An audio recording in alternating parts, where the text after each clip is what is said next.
Our top story tonight on GRAVITAS is about how America helped Israel kill Hamas leader Yahya Sinwar, the man behind Hamas's October 7 attack on Israel. After a year of the Gaza war, the Israeli soldiers killed Sinwar. Israel celebrated his death. The US congratulated the Israeli Prime Minister Netanyahu for the achievement. The Americans even took credit for it, hailing how American soldiers helped Israeli troops locate and track Sinwar.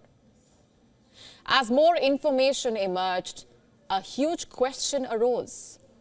Was the major relief that Israel and the US were celebrating only possible due to a chance encounter?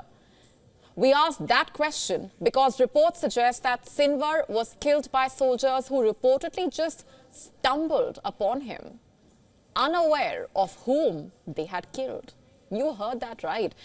You see, initial reports said that the soldiers were not there on an assassination operation, suggesting that they had no prior intelligence that they could be in the vicinity of the elusive Hamas leader.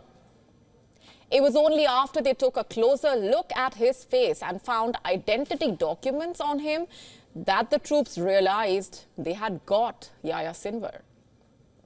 You see, we are talking about a man that Israel wanted to kill the most. This is the head of a group that Israel wants to wipe off the face of the earth. Over the course of the war, the Israel Defense Forces have smashed much of Gaza. According to estimates, they have killed more than 42,000 Palestinians. Around 2 million Gazans have been displaced from their homes. A humanitarian disaster has been unleashed upon Gaza.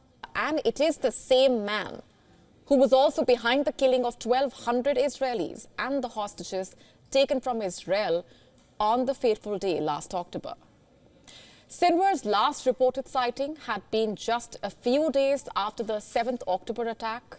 He had reportedly appeared out of a Gaza tunnel where a group of hostages were being held. In fluent Hebrew, Sinwar had reassured them that they were safe. He told the Israeli hostages that they would soon be exchanged for Palestinian prisoners.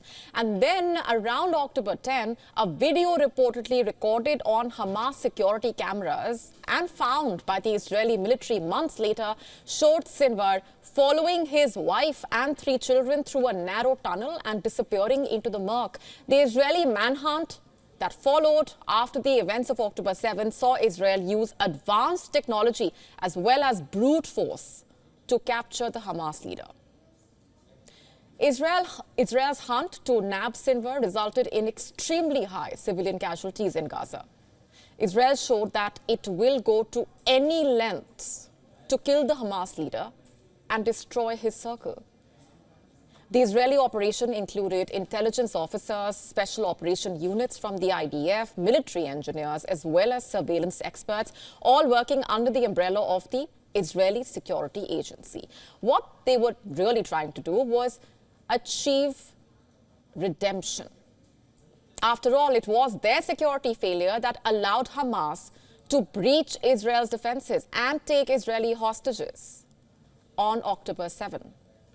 But despite their efforts to achieve their goal on a war footing, they faced a year of frustration. Over the past year, there was some discussion at the negotiating tables in Cairo and Doha about the possibility of a deal that would involve Sinwar going into exile. Whatever the circumstances were leading up to his killing, the situation in West Asia changes dramatically now. The point is that the man behind the October 7 attack that triggered the Gaza war is dead. Will his death stop the war is the question. US President Joe Biden has congratulated Israel on its announcement of killing the Hamas leader. He has called Sinwar's death a relief for Israel, and most importantly, Biden has called the death a step towards ending the Gaza war. He said that the US helped Israeli forces locate and track Sinwar along with more of Hamas's leaders. Biden also said that the death of Sinwar was an opportunity for a political settlement to the conflict. Listen in. The death of the leader of Hamas represents a moment of justice. He had the blood of Americans and Israelis, Palestinians and Germans and so many others on his hands. I told the Prime Minister of Israel yesterday, let's also make this moment an opportunity to seek a path to peace, a better future in Gaza without Hamas. And I look forward to discussing Iran. As far as the United States is concerned, Sinwar's death removes an obstacle to ending the Gaza war. In fact, Biden has said that this is an opportunity for a day after in Gaza. He is batting for a political settlement that provides a better future for Israelis and Palestinians alike. Could Sinwar's death then pave the way for the talks to happen? Hamas has repeatedly said that it supports a ceasefire deal, a deal that would see an end to the war and release of Israeli hostages and Palestinian prisoners. But Israeli Prime Minister Benjamin Netanyahu has vowed to continue fighting until total victory. Vice President and Democratic presidential candidate Kamala Harris also said that Sinwar's death means it is time for the day after to begin. Is Washington being too optimistic? Because the Biden administration's optimism for ending the war stands in complete contrast to what Netanyahu is still saying. He has said that Israel's mission in Gaza is not yet complete.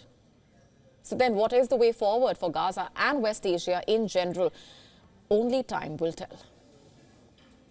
To stay up to speed with the latest news, download the WION app and subscribe to our YouTube channel.